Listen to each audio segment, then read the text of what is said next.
Hello, hello, hello, it is I, Ilamore, and I am coming back to you with another Settlers 2 video, focusing on the catapult. Again, yes, it's updated because we have more information about the catapult. And you will remember that I had done over 1,000 observations of catapult throws, recorded all of the hits and misses to understand how often you were going to hit at different distances. And I came up with this chart, which I pretty much reckon would be a linear function of how probable it was to hit at different distances. And I was pretty happy with that. But then the amazing Professor Feuerstein went in and he's actually dug out the code that looks at all the targeting and the probability of hitting, and he has given us the definitive probability. And you can see here it is. It's actually really close to what I had assumed, and I was slightly optimistic on the closer end. But you can see that if you're about 4 distances away, which is really hard to build, by the way, at only very specific situations, you're going to get 47%, almost half the time you're going to hit. About 7 or 8 journeys away from your target, you're going to hit between 1/3 and 1/4 of the time, and that's probably normal. And then 12 journeys away, you're only hitting 5%, or 1 time in 20, so hardly worth even doing. And so really happy to see that. But then the professor dug into some more code, and actually I'll let him just explain this because this is something interesting that perhaps you can use. Right.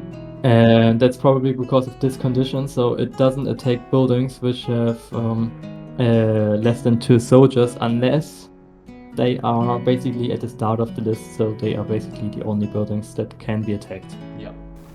So what that means is that if you've got 2 guard buildings and both within range of the catapult, first of all, the catapult is going to target the guard building that has that's closest, rather, as long as there are multiple soldiers in that guard building. It's going to go for the one that it has the most chance of hitting, and it's going to keep doing that until there's only 1 person left in that guard building.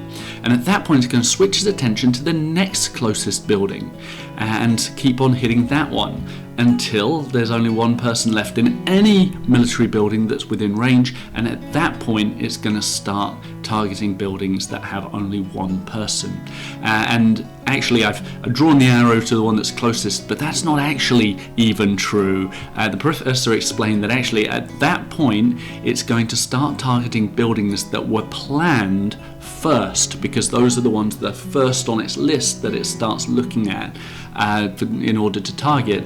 And so actually, if you keep track of which buildings you plan, or you put the mark in the ground for, then the catapult is going to start targeting that one first.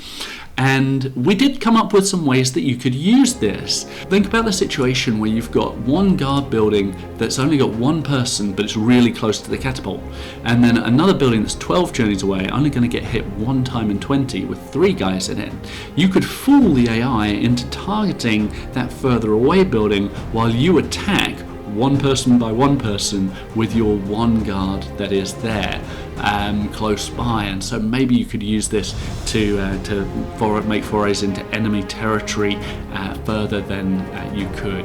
If you can think of any other ways to use this, please do jump in the comments and let us all know if you've ever used anything like this. I'd be really interested to see if it's just an edge case that may or may not ever work, or if this has actually helped you.